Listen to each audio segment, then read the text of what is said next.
Quando é que você está preparado para receber o não de Deus? Quando você sabe que o não vem porque é a resposta que você pediria a Ele, se você soubesse o que Ele sabe.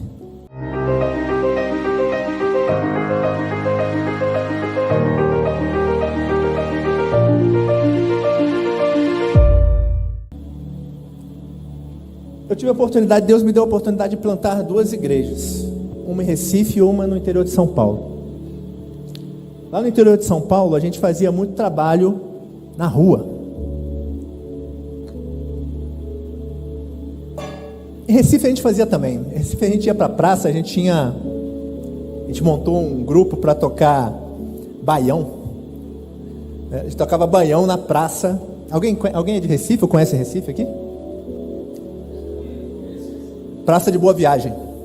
A gente ia para a Praça de Boa Viagem com um grupo de baião tocar o evangelho. A gente ia tocar o evangelho lá e pregar na praça. Irmãos, Deus fazia milagre, Deus fazia muito milagre lá. Coisas assim, até estou me recordando agora de uma vez, de um rapaz que estava indo para aquela praia de Boa Viagem ali, e a gente começou a tocar. O vento normalmente à noite sopra do mar para a terra, né? E aí, naquele dia especificamente, o vento estava soprando ao contrário. E aí, ele estava lá na areia, ele conseguiu ouvir a gente cantando e pregando. E aí ele veio. Quando ele veio, ele me entregou um bilhetinho. E aí eu li o bilhete, era um bilhete suicida. Ele dizendo como ele ia tirar a vida dele naquele dia. Por que eu estou falando isso? A gente não foi para a Praça de Boa Viagem porque é legal, porque vai ser legal, tive uma ideia revolucionária, vamos para a Praça de Boa Viagem. Não, Deus mandou ir para a Praça de Boa Viagem. Deus mandou ir para a favela. A gente subia muito morro lá em Recife. Não tem muito morro, mas os que tinha a gente subia. Mas o que eu ia falar? Lá no interior de São Paulo, a gente fazia um trabalho nas madrugadas, né, com os cracudos, né, os usuários de crack. E a gente tirou algumas pessoas das ruas, só que a gente não tinha para onde levar essas pessoas. E aí a gente falou, poxa, Deus, dá para nós um lugar para reabilitar essas pessoas, porque, ok, a gente tirou eles da rua, a gente pregou o evangelho para eles. O objetivo não era tirar o cara da rua, era tirar a rua do cara. Assim como o objetivo era tirar o mundo de dentro do coração dele. E aí a gente acabou conhecendo uma clínica numa cidade vizinha. Eu conversei com o pastor lá, falei, olha, a gente tem esse trabalho, a gente vai para a rua na sexta-feira à noite, começava às 10 horas, a gente ficava até 3, 4 horas da manhã, que é a hora que os usuários de crack estavam na rua. E foi até engraçado, uma vez a gente foi pregar lá no bairro onde tinha... Era o bairro dominado pelos traficantes, né? E aí o líder da Boca de Fumo lá, ele já estava observando a gente já há algumas semanas. E aí ele me abordou, o Nilson, meu amigo que estava ali, estava comigo.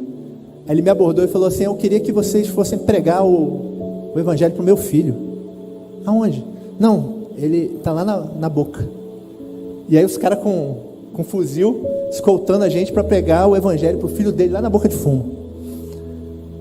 Por que eu estou falando essas coisas, irmãos? Para vocês verem que quando você está debaixo da vontade de Deus, a gente tinha medo. Você tinha medo, Nilson? Eu não tinha medo, não. Falei, pô, Deus que mandou ir, né? A gente orava, a gente se consagrava, a gente jejuava, a gente intercedia, pedia a Deus misericórdia, mas pô, Deus mandou ir. Eu vou dizer não para Ele? Vou dar uma de Jonas? Não adianta, irmãos. Eu ia dar uma de Jonas, ele ia me arrastar. No final das contas, eu ia parar lá no mesmo lugar. Falei, poxa, eu tenho que confiar em Deus, né? E aí, a gente, em uma ocasião, começou a tirar pessoas da rua e levar para essa clínica de reabilitação de um pastor amigo nosso. E aí, o que era pregado lá? Era pregado, olha, Deus já tirou você da rua, agora Deus vai te prosperar. Em resumo, era isso. Era tipo assim, olha, Deus vai restaurar o teu casamento, Deus vai vai te devolver o teu trabalho, Deus vai te devolver tudo aquilo que o diabo tomou, Deus vai te devolver. Irmãos, Tinha cara ali que era médico, engenheiro, advogado. Tinha cara que tinha condições de ter uma vida melhor, mas ele estava na rua. Perdeu tudo, perdeu família, perdeu amigos. Alguns eram ex-cristãos da igreja, ex-crentes. Perderam tudo. Magoaram muita gente, machucaram muita gente. Tinha casos de violência doméstica. Cansei de conversar com caras que mataram outras pessoas. Eram ex-presidiários. Ou seja, tinha sangue nas mãos. E ele não podia esperar, irmãos, é isso que eu queria que eles entendessem. Eles não podiam esperar que Deus ia simplesmente apagar as consequências dos seus pecados. Deus perdoa os pecados, assim como Ele perdoou os pecados de Davi, mas as consequências das atitudes de Davi permaneceram. E ele teve que colher aquilo que ele plantou. Então, o que eu pregava para aquelas pessoas antes de levar eles para a clínica? Olha, a graça de Deus te basta. A tua principal preocupação é onde você vai passar a sua eternidade. Deus está tirando da rua para te salvar, não para te prosperar. Ele pode te prosperar? Pode. Mas Ele me mandou aqui para dizer que Ele te ama, que Ele não esqueceu de você, que você é um filho amado. Volta para a casa do Pai, volta para a casa do Pai. Só que quando eles chegavam na clínica, eles ouviam o quê?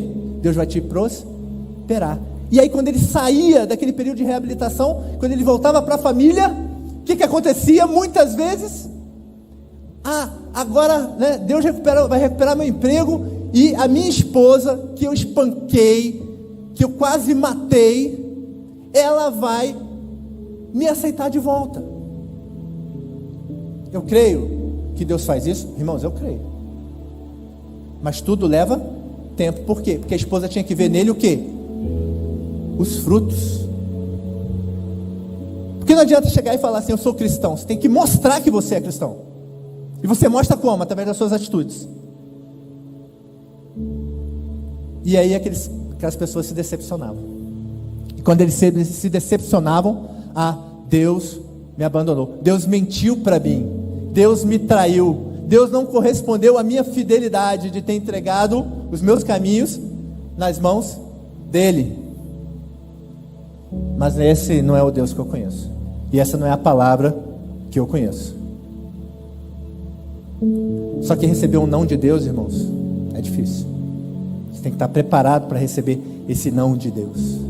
Quando é que você está preparado para receber o não de Deus? Quando você sabe que o não vem porque é a resposta que você pediria a Ele, se você soubesse o que Ele sabe.